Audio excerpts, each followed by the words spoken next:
Isang mapagpalang araw mga kalingap mga kababayan, at ayan, nandito tayo muli kay Nanay Training at kukumustahin natin, So, ngayong araw ay katatapos lamang ng bagyo dito sa Donsol. Kaya ang una kong naisip ay si Nanay Training makumusta. Kaya mga kalingap mga kababayan, tara samahan nyo kami sa pagkumustang muli kay Nanay Training. Let's go.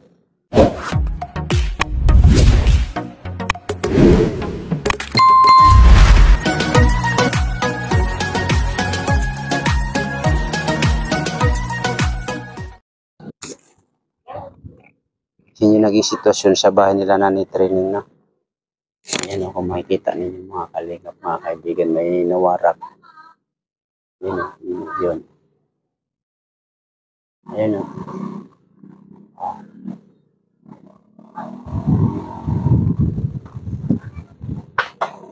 So, tingnan natin dito sa loob. Tara.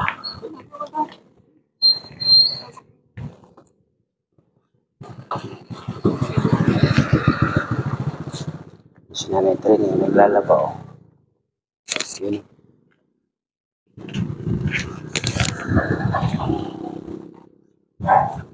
Nay! Kumusta? Ito, nasira yung bahay na. Ha? Nasira na walang bubong. Nawala na ng bubong? Oo.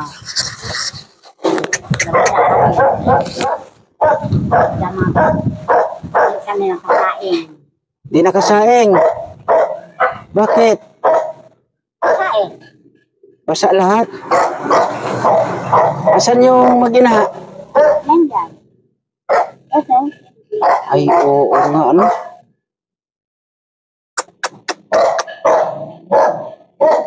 Pasok tayo, nanay, sa loob. Tingnan ko yung loob, nanay. Yung loob ng bahay ninyo. Pakilagay ito, nanay, sa ano? Sa damit mo.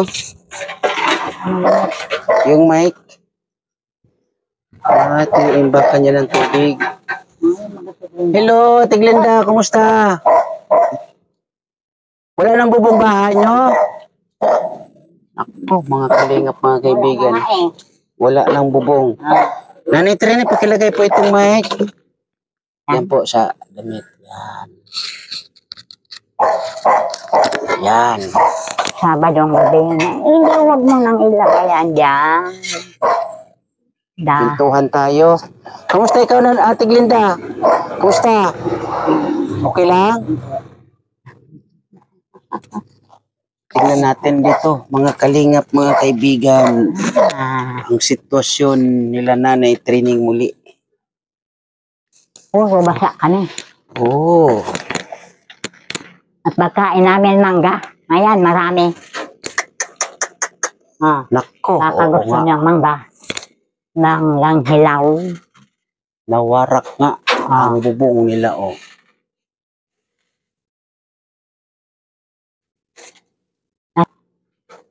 Ayun. Grabe na walang Pagkain namin mangga. Manggang hilaw.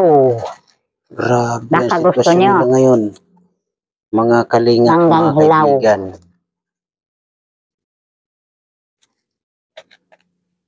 Ayan, oh. Ito pa, oh. Pinapahinog namin. Mangga, mangga. Oo. Papahinugin.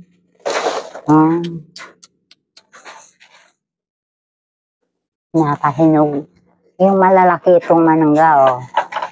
Masarap yan pag hinog na matamis na matamis. Ako, mga kalingap, mga kaibigan, ano po ang dapat natin gawin dito sa bahay ni Nanay Training? Hindi lang makakabo ang kailangan namin. Kailangan namin yung bubong. Oh. Malaki-laking gastos to, Nanay Training, no? Pag pinagawa itong bahay mo, malaki-laking gastos. Sa bubong pa lang. Oh. Nako. Kailangan namin pagkain na lang. Pagkain na lang. Hingi na lang ako dun sa mga kamag-anak ko kung mayroon sila. Kung mayroon sila, bibigyan din ako nun. May bigas kayo dyan, nanay? Wala nga, nabasa eh. Nabasa. So, saan kayo natulog nung bagyo? Tinay dyan. Ako Mm. dyan. Si Ate Glinda, Dyan, sa loob. May trapal din dyan. Ang tubig dito, ang dami. malalim. Hanggang dyan. Ito po yung ano natin mga kalingap, mga kaibigan, ng sitwasyon ni Nanay Training, no? Kasi ganito na nga. Ayan, naano pa ng bubong. Natanggalan pa ng bubong. So kanina pagpasok namin, yun yung nakita ko. Pero ngayon pala ay dito, ay wala ng bubong. So ang pinaplano po dito ay ito gagawan nga ng lababo. Huwag na yung lababo. Diyan kami naghuhugas sa labas. Nanay, Diyan kami naghuhugas sa labas. yun nga nanay, kung gagawa ng lababo, eh wala rin bubong. Huwag na lang. Huwag na lang lababo.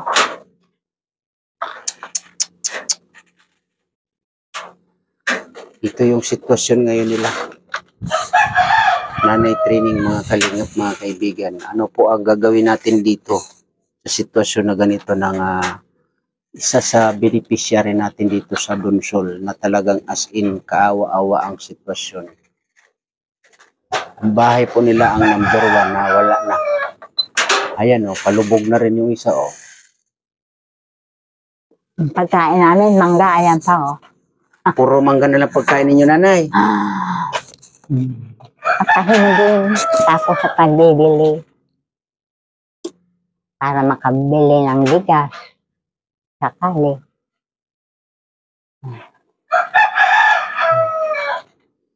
Grabe, mga kalingap, mga kaibigan, ang sitwasyon nila o. So dito pala si Nanay Glinda natulog o. Ay, kaawa-awa ang sitwasyon nila. Yan, naalis din yung bubong dyan sa taas. Dito, nanay. Wala din eh. Ayan o, wala na rin palang bubong ko o. Ano yung mga yero na bali. Manualin. Sino naglagay ng trapal na to, nanay? Tinay matagal na nung baging tisoy pa. Matagal na yan. Tagal niya. Nanay, may bigas tayo dyan, nanay.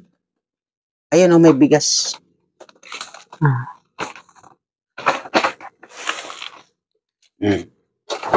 Sa inyo po yan, nanay. Salamat naman.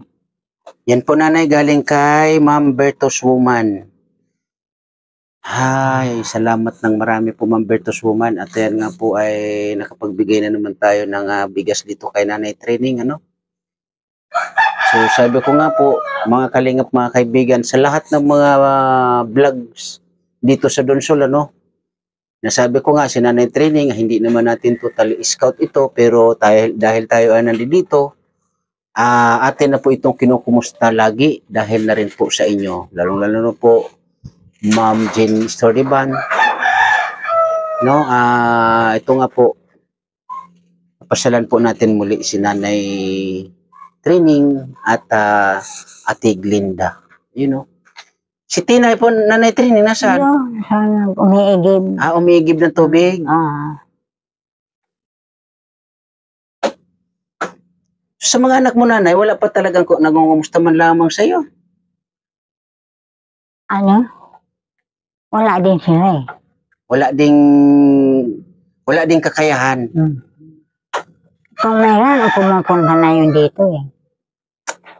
So, ang pakiramdam nyo, Nanay Trini, kumusta naman? Mabuti naman sila. Di, ikaw ba, yung pakiramdam mo po, kumusta naman? Galing lang ako sa ospital. Kasi parang hindi ako masakit yung dibdib ko at saka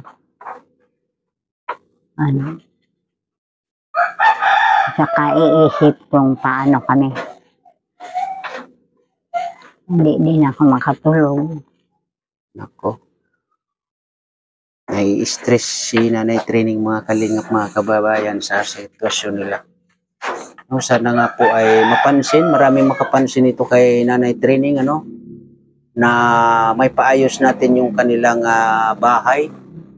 Kasi ito po ay medyo malaki-laki kung ito po ay papaayos at hindi kakayanin ng iisa lamang. No? Hindi kakayanin ng isa lamang kung ito po ay pagtutulong-tulungan. Maalas. Ilang may kakayan, may kaya sa buhay kahit papaano. Siguro po ay ito ay may papagawa natin mga kalingap, mga kababayan, kasi ang kailangan dito importante ay ang kanilang matutuluyan na maayos. So sa ngayon ang sitwasyon nila mga kalingap, mga kaibigan, ay ito. Pag umulan, Ulan din. Diyan sila tutulog sa sinay dyan. Glenda doon, ako doon. so kumbaga nanay training, kanya-kanya kayong tago, kanya-kanyang silong.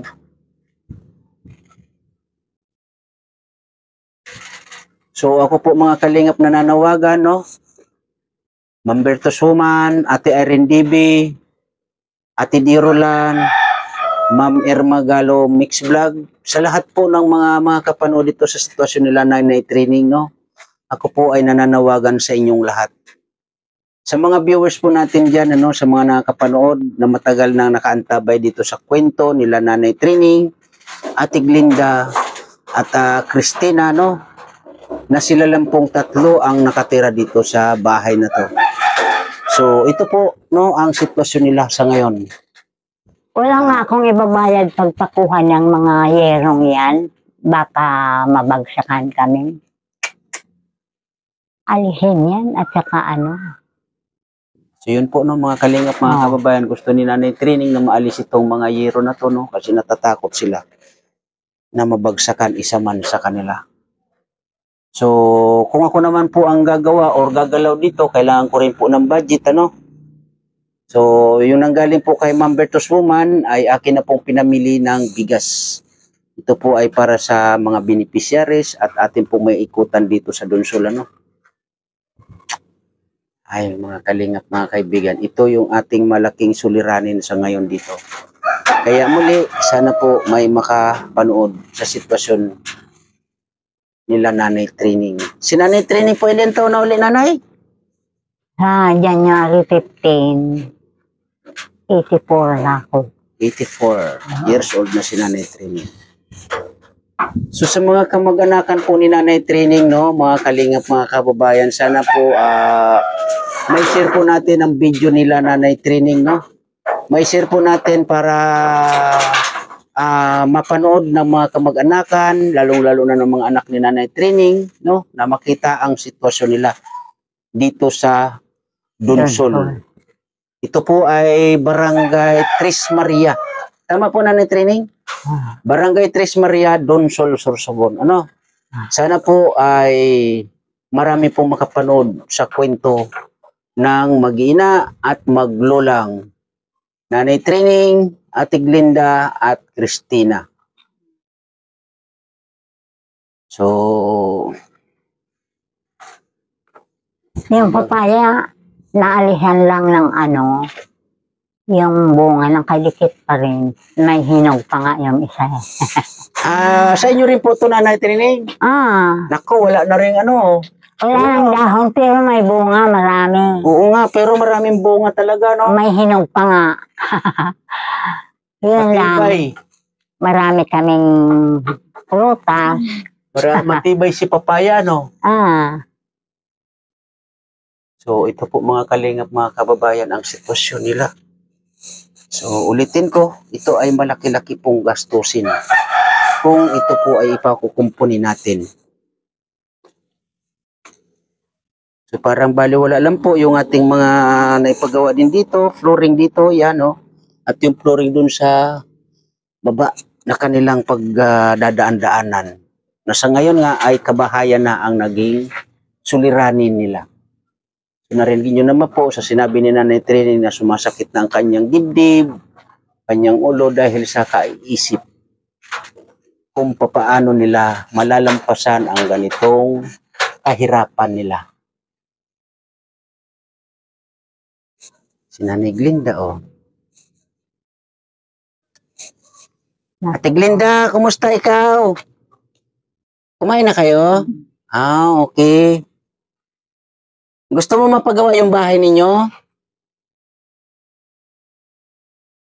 Ay, mga kalingap, mga kaibigan, ang sitwasyon talaga nila. Nakakaawa. Kita ang langit dito. Opo, kita. Wala nang maitatago, nanay, ano? Oo. Langit sa taas, langit sa bahay. Tubig sa baba. Tubig sa baba. Ganon. Gusto niya ng mangga? Law? Sige lang po, nanay. Wala pong bumibili niyang mangga na yan dito? Pinapahinog. Pinapahinog. 50 ang kilo. Ah, okay. Bibili pa nga akong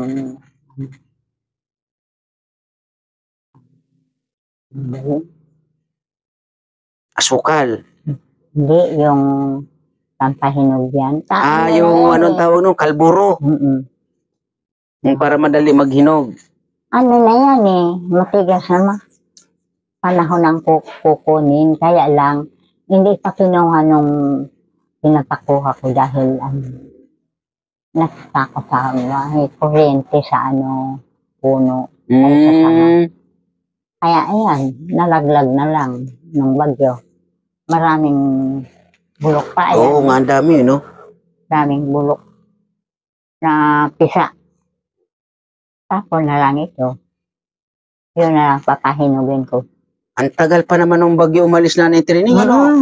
Super plano. Grabe. 18 hours nag-stay sa atin ang bagyo. Gabi pa yun eh. Gabi. Madaling araw ng 4 o'clock ng Sabado. Tapos umalis kahapon ng hapon. Ang lakas pa nung hapon. Malakas pa yung hapon. Pumupunta ako doon sa kamag-anak ko. Hindi ako makapunta dahil hihingi sana ako ng kung mayroon silang ulam at saka kung nakasaing na. Dahil basa ito, hindi ako dahil inaano ako ng hangin. Natatangay ka ng hangin. Hapon na yun. Bandang 4:00 ng hapon.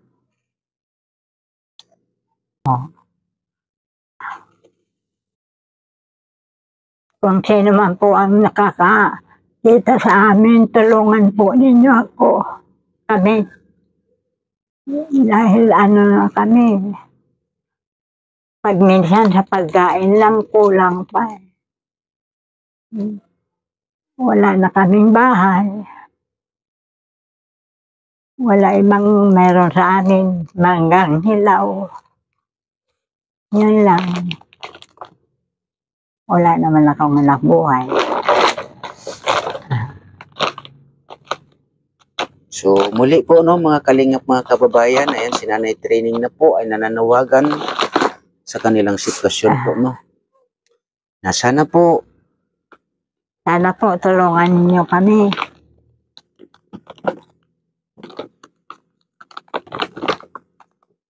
So, muli Nanay Training, pasensya na po muna kayo uli ha, kasi yan po yung ating nadala, bigas. Di ko po na yun na madalan din kayo ng ulam, ano. Pero, ang pinaka-importante, yung bigas. Di po ba, Nanay Training? Kung sakasakali po, Nanay Training, may makapanood, may mga magandang kalooban, malalambot ang puso, na may pakumpuni itong bahay ninyo, wag po kayong mag-alala. Babalik at babalik kami dito, Nanay Training, ha? Sana po, pagkatotoo. Dahil minsan palagi na lang akong mayroon nararamdaman. Minsan yung pa ako manhid.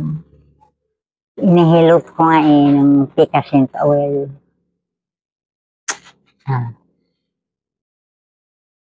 Pag minsan.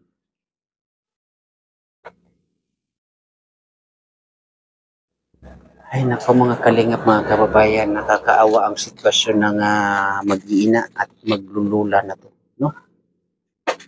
Na ito yung ating nadatnan pagkatapos ng bagyong Juan. Grabe si Juan. Talagang gustong warakin ng buong-buo yung bahay yung nila. Yung tisoy din, marami. Naalis lahat ng bubong na yan. Nawala yan.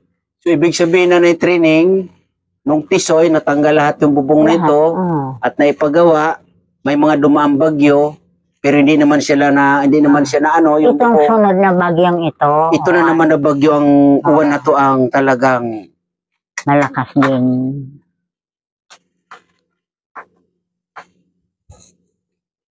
So ganun lang po Nanay Trining, muli Nanay Trining ha. Sige. Pag ano, babalik-balik at babalik po kami dito, no? Sige Yan. po. Maraming salamat. Akin na po yung mic Nanay. Nanay Glinda, alis po muna kami ha. Lagi kayo mag-ingat dito ha. Yan. Sige po Nanay Trining, alis po muna kami ha. So, yun po no, mga kalingap, mga kababayan, yun nga, ay kay Nanay Trining sa sitwasyon nila na ganito, no? So, sana po, atin po matulungan ang matandang ito, no? At sa mga kamag-anakan po ni Nanay Trining, sana mapanood po nila ito. Ayan yung sitwasyon nila, oh. No? So, yun po no mga kalingap, mga kababayan, na panood nyo po yung sitwasyon nila Nanay Trining sa ngayon, no? Na ayun nga, kaawa-awa talaga ang kanilang sitwasyon. At ayun nga, no? Kung makikita ninyo, ang bahay nila ay talaga naman, no? Ayan, warak ng talaga. Kaya maraming salamat po, Ma'am Bertus Woman, no? Sa padala nyo po sa akin na pabigas. Na ayun nga, si Nanay Trining ay atin pong nahatiran. At syempre maraming salamat din po Ate Dirolan, Ate Laura Engerakit, Ate Irene DB, Miss Kisnel Channel, Ma'am Irma Galo Mix Vlog. At syempre maraming salamat din po Kuya Bal Santos Matubang, Kalinga Prab, and Ate Edna Vlogs. Kaya sa lahat, sa mga viewers natin, maraming salamat. At lalong-lalo na sa Team Kuroda, thank you na marami. And God bless po sa lahat. Bye-bye. Ingat po tayo parati.